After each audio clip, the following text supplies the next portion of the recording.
Hi, I'm Jill from Aviatra. We help women start and grow their businesses with education, coaching, community, and other resources. And I want to share this week. Every week we do a Q&A for everybody, and the questions are submitted by our current students, our alumni, and our members.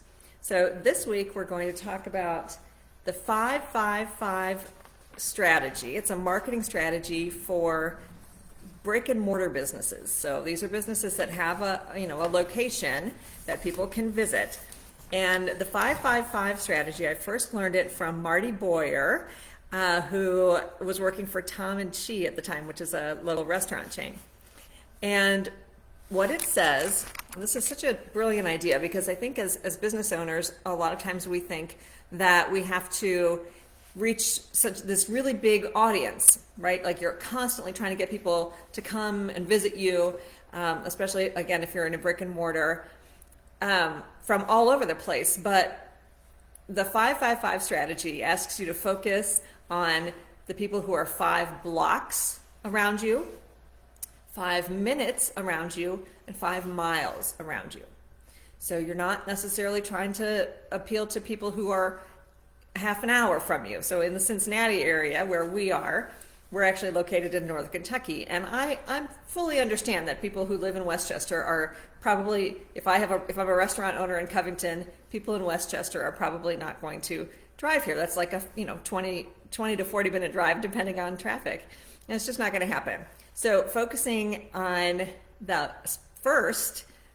people who are 5 blocks from you. So those are people who generally walk by, right? They're the people who are actually on the streets right by your location. So they live here, they work here. And then 5 minutes away, those are the people that are probably driving by on their way to work, for example, or on their way to the grocery store or some other big brick and mortar establishment. And then the people who are 5 miles away are the ones who live or work in the area, but they may not be right in your neighborhood with regularity. But since it's close, they're absolutely willing to come down. You just have to give them a different kind of motivation to come down because they're not already here.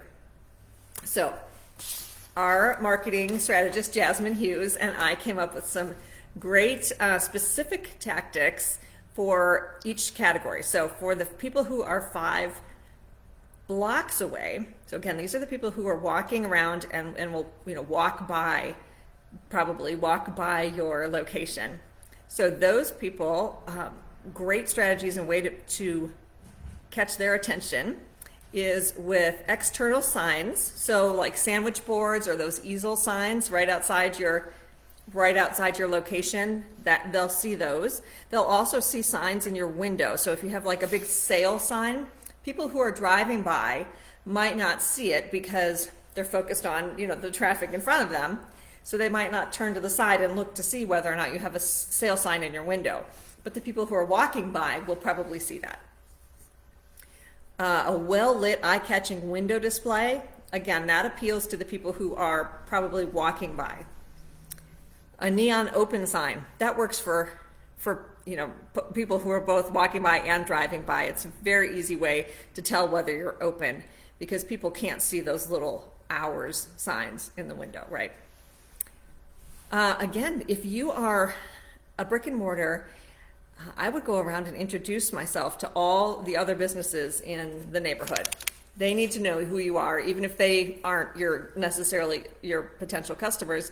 They really need to know who you are, partly because you're another business owner in the neighborhood, and also because their customers might have a need for whatever you offer. So personal introductions, flyers. So flyers to leave at those other businesses, to leave at apartment buildings in your neighborhood, anybody who lives in your neighborhood, apartment buildings, condos, houses, whatever, they need to know about you. And if they don't, then that's on you, right? So how can you do it? Flyers are a great way.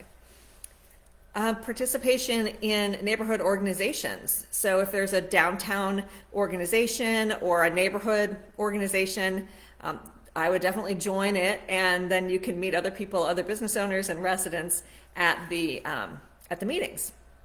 So then open houses, you yourself should have open houses with regularity. It gives people a chance who have never come by or never stopped in. It gives them a very easy welcome to come in, right? No pressure. You can have some food and beverages and just have that open door policy, every so often, maybe once a month or tied to some kind of a holiday or something. So that's just a great way for people to get invited in, feel invited, personally invited in, right? And then again, if you have residents that live within 5 blocks of your business, they should know about you. And so maybe offering them coupons, offering them a special deal. It doesn't even have to be a discount. It can be something else, right? If you have a pet food store, maybe you offer a free pet bandana if somebody brings the flyer in. So you know that they have to have gotten a flyer, and then they're going to bring it in, so you physically know that they are they're seeing your ads, right? They're seeing your marketing materials, and then you're just making them a happy potential customer by giving them a little gift for coming in. So those are the strategies for 5 blocks away. Now let's talk about 5 minutes away. So these are the people who are driving by. They probably know where you are. Certainly, maybe not you specifically, but they know, the businesses around you, so they have a really good idea, a lot of landmarks in their mind. So things for people who are driving by. Now, if you're driving by, like we said earlier, that you're not necessarily looking from side to side. You're watching the traffic in front of you. So what could catch their eye when they're driving by? So perhaps those easel signs, if they're large enough. I'm not going to be able to read the details of your coffee special if I'm driving by. But balloons could go, you could hang, tie balloons to your sign. You could have one of those floaty guys that, fills with air and waves his arm around. You could have a business vehicle that has your branding or your business name parked right out in front. The neon open sign, again, that's eye-catching as people are driving by. And then if you're doing any advertising online, you could target your ad spend, right? Your audience who are hopefully going to see your ads to a very, very tight geographic area there, 5 minutes away from you. And then, of course, there's more expensive ways to attract these people, like bus signage and billboards. And then for the people who live 5 miles away, these are people who live or work 5 miles away. They know generally where you are, but you have to kind of bring them to you, right? They're not going to naturally see you while they're walking their dog every day. So some ideas for those are hyper-local news outlets. So if there's a newspaper or an online news organization that's very focused on your city, maybe that would be a great opportunity. Local events and markets. So if you have, if you sell something that could be taken to a local market that's not right by where you are, so you could set up a booth there and sell whatever you offer, and then invite people to come back to your actual own location, right? So you could have a coupon or a flyer or something like that that will attract them to come visit you again. So they'll discover you at the fair or the market, but then you can invite them to come back to your actual location. When you're posting on social, use local hashtags. Like, for example, we're located in Covington, Kentucky. One of the hashtags here is Love the Cov. So people who follow that hashtag are going to see your ads and your posts. Also, if you tag other organizations in your neighborhood, that's a way for them, for people who may not yet know about you to find you. Collaborating or partnering with people who are a little outside your loop, so a little outside your 5-minute loop.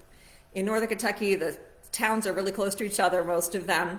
So if we are in Covington, somebody in Newport may not really know, which is the neighboring town, and who we are, but they're super close, so they would would have no problem coming here. They just have to hear about us. So partnering with an organization or other businesses there could introduce us to their customers and vice versa, right? Like if we're partnering with somebody, we want to introduce our customers to them.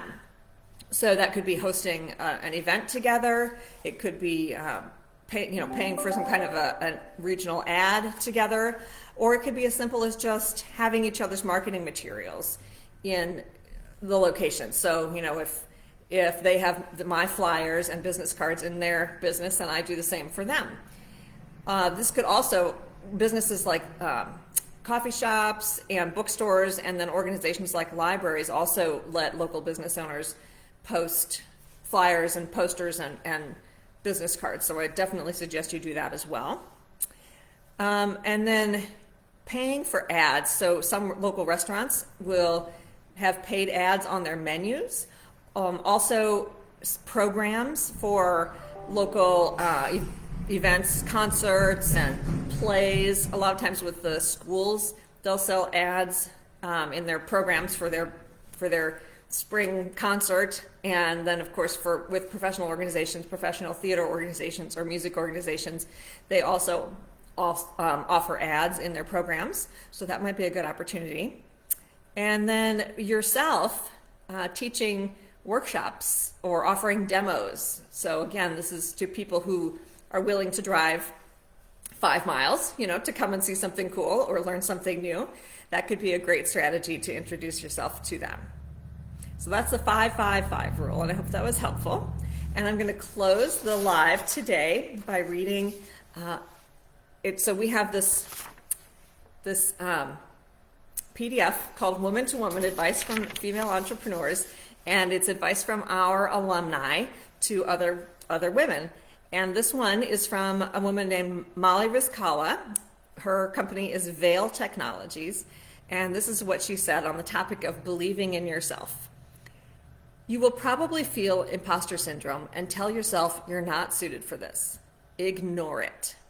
Everyone feels like an imposter sometimes, but that doesn't mean it's true. Ease your uncertainties by focusing on expanding your network and making sales. Thanks so much for that, Molly. That's beautiful. And thank you for watching today. We'll see you next week.